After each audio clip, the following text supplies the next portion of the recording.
Musée de Beaux a poem by W H Auden.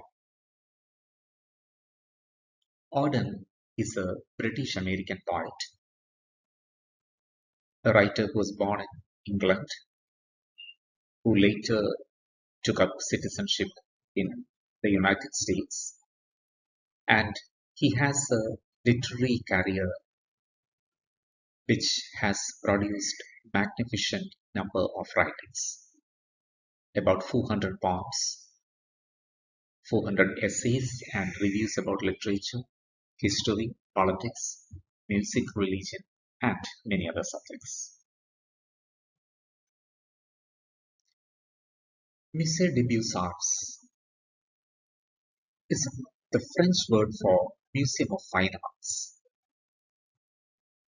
It's a poem written in December 1938 when Auden was staying in Brussels, Belgium with Christopher Isherwood. The poem derives its title from the Musée Royal des Beaux-Arts de Belgique, which is in Brussels.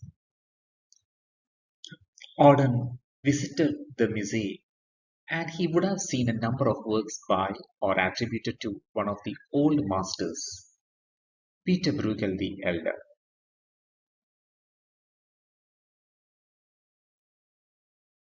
Here you have a portrait of the painter, the artist, Peter Bruegel the Elder, one of the greatest of the old masters. In the museum at Brussels, there is a unique section, the Old Masters Museum. Auden must have been inspired by some pictures there drawn by Peter Bruegel the Elder. The Old Masters and Their Philosophy. The poem has allusions to a few of these pictures in the museum. Every picture indicated here pointed to a possible philosophy of the artists of the times. The old masters, especially their view towards suffering. Suffering is a matter of pain and misery to the afflicted persons. But there are others around who are indifferent to all these sufferings. The poem Musée de Beaux comes to us in two stanzas. The first stanza is related to three pictures on the life of Jesus Christ. They are Census in Bethlehem, Massacre of Innocents, and Christ carrying the cross. When we observe these pictures closely, we find something amusing and unique. There are many elements presented here, and the theme of the picture may not be given prominence as it is done by the other artists. This picture, Census in Bethlehem, refers to the biblical description of the census conducted the time of the birth of Jesus Christ. So, a picture depicting the census obviously will have to show a huge crowd lining outside an office or something. But here, look at this picture. You do have the crowd, but that is not portrayed in a prominent way. The crowd just hustles in one corner. And when we just look at this picture, we may not locate the prominence of the crowd. This picture, Massacre of Innocents, this again has a biblical allusion. When Jesus was nearing 2 years of age, there was a declaration by King Herod to kill all the male children because he realized that there was someone born who will be a threat to his throne. But again, in this picture, the particularity of a massacre is not very prominent. You do have representations, but there are many other things, many other things depicted here. There is suffering, but there are many other things which are not related to this suffering. And the third one, Christ carrying the cross. We need to look carefully at this picture to see a cross, and we don't see prominently anyone carrying the cross. It is just a very minute portrayal of that. A picture along with the previous one depicting the martyrdom of Jesus Christ. But look at this picture. Perhaps what we see prominently is the landscape, the towering windmill, many people around there, and at one corner you have a lady, obviously that can be Mother Mary weeping and people consoling her. But where is Christ carrying the cross? Now, this is the first answer to have a reading of this.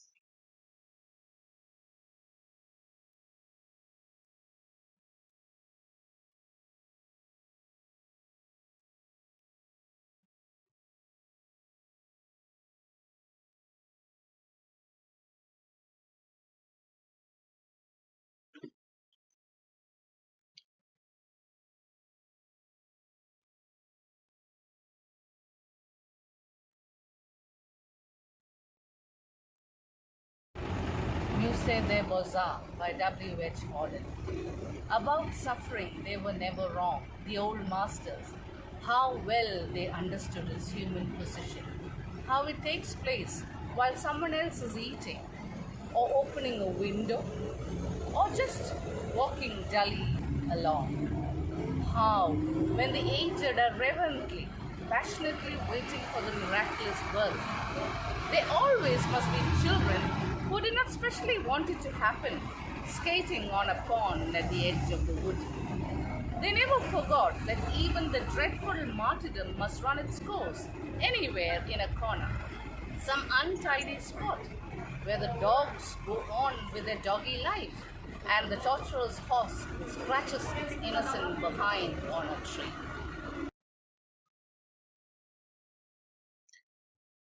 Now look at these pictures and try to analyze the first answer of the poem. The opening of the poem, there is a reversal in the normal word order. We could very conveniently say the old masters were never wrong about suffering. But the poem starts about suffering, they were never wrong, the old masters. Here, Auden starts with about suffering. That is the key theme of the poem. The age to waiting reverently and passionately. We have the biblical allusions related to the birth of Jesus, the prophets speaking about the promised Messiah, an old man named Simeon who was assured by God that he will not die before seeing the Christ. So they are the aged waiting reverently and passionately. The dreadful martyrdom should run its course. The two pictures of martyrdom, the massacre of innocents and Christ carrying cross.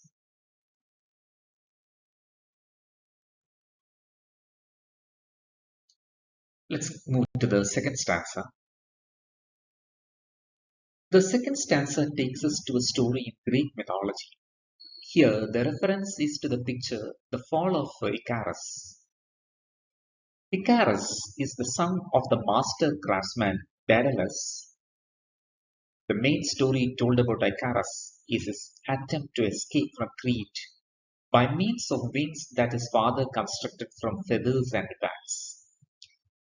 Icarus ignored instructions not to fly too close to the sun, and the melting wax caused him to fall into the sea where he drowned.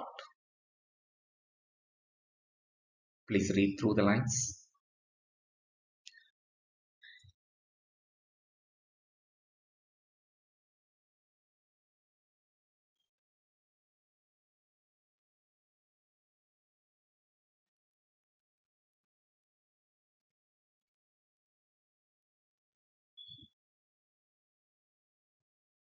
Speakers, for instance, how everything turns away quite leisurely from the disaster. The ploughman may have heard the splash, the forsaken cry, but for him it was not an important failure. The sun shone as it had to on the white legs disappearing into the green water, and the expensive, delicate ship that must have seen something amazing, a boy falling out of the sky, had somewhere to go and sailed calmly on.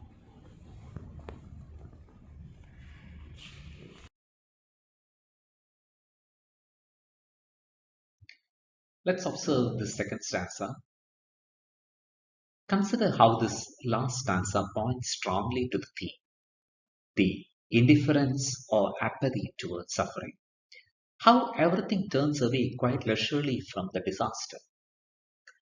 The plowman was an individual, the sun an inanimate object, and the ship a group of people. All are indifferent to the white legs disappearing into the green water. Auden's poem has a unique feature known as ekphrasis.